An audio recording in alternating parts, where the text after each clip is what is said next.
ముదిరాజు కులం రాజుల వర్ణము. యుగాలుగా ఒక వెలుగు వెలిగిన ముదిరాజులు యుద్ధాలు, రాజ్యాల ఆక్రమణల వల్ల హోదాలు కోల్పోయి చివరికి శ్రమజీవుల జీవితం గడుపుతున్నారు. భూభాగం మొత్తం వ్యాపించి ఉన్న కులం ముదిరాజు కులం. రాజ్యాలుగా ఉన్న ప్రాంతాలు కాలక్రమేణా దేశాలుగా, రాష్ట్రాలుగా, జిల్లాలుగా ఏర్పడ్డాయి. ఆంధ్ర రాష్ట్ర అవతరణ కాకముందు మద్రాస్ అలియాస్ చన్నపట్టణం రాజధానిగా ఉన్నప్పుడే ముదిరాజ్ సంఘము ఏర్పాటు చేసుకున్నారు. 1921వ సంవత్సరంలో ఆంధ్ర రాష్ట్రం వేరు కాకముందు తమిళనాడు జనాభా లెక్కల్లో ముత్తురాస, అంబలాకర్, ముతరేయర్ కులాలు వలేర్ అనే కమ్యూనిటీలో భాగంగా ఉన్నారు. అంతకుముందే తెలుగు ప్రాంతాలు అయిన సికింద్రాబాద్, మెట్టుగూడ వంటి ప్రాంతాలు.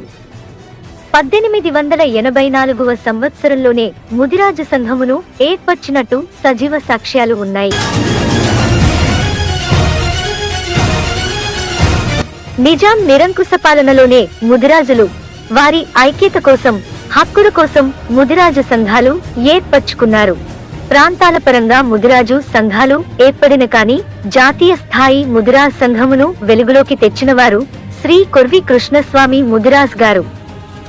1922వ సంవత్సరంలోనే అఖిల భారత ముదిరాజు మహాసంఘం స్థాపించారు.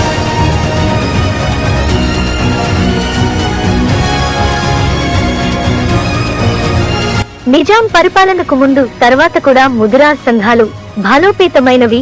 1937లో ఆలిండియా ముదిరాజ్ సంఘాన్ని ఏర్పాటు చేశారు. హైదరాబాద్ మొదటి మేయర్ అయినటువంటి కోర్వి కృష్ణస్వామి ముదిరాజ్ గారు స్థాపించారు. అదే విధంగా అఖిల భారత ముదిరాజుల కార్యకర్తల సమావేశం చీఫ్ మినిస్టర్ సంజీవయ్య గారి సమక్షంలో ఏర్పాటు చేశారు. తర్వాత అక్టోబర్ 1953 ఆంధ్ర రాష్ట్రం ఏర్పడింది. తెలుగువారు ఆంధ్రులుగా ఒక ప్రాంతంగా విడిపోయారు. తరువాతి కాలంలో తెలుగు ముదిరాజులు ముదిరాజ్ సంఘ భవనాలు ఏర్పాటు చేసుకున్నారు.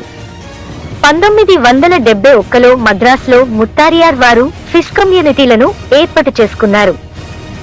ఆంధ్రప్రదేశ్ తెలుగు మత్స్యకార ముదిరాజ్ సంఘాలు కూడా ప్రాంతాల పరంగా కమ్యూనిటీ సొసైటీలు ఏర్పాటు చేసుకోవడం జరిగింది.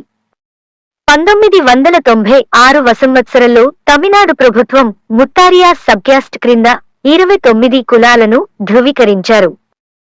దానిలో ముదిరాజ్ అలియాస్ ముత్తరాస కులం ఒకటి. తరువాతి కాలంలో బలపడిన ముదిరాజ్ సంఘాలు ఆంధ్రప్రదేశ్ ముదిరాజ్ మహాసభగా రూపాంతరం చెందినవి. రాజకీయాలను శాసించే స్థాయికి ముదిరాజ్ మహాసభ వచ్చింది. ఆంధ్రప్రదేశ్, తెలంగాణ రాష్ట్రాలు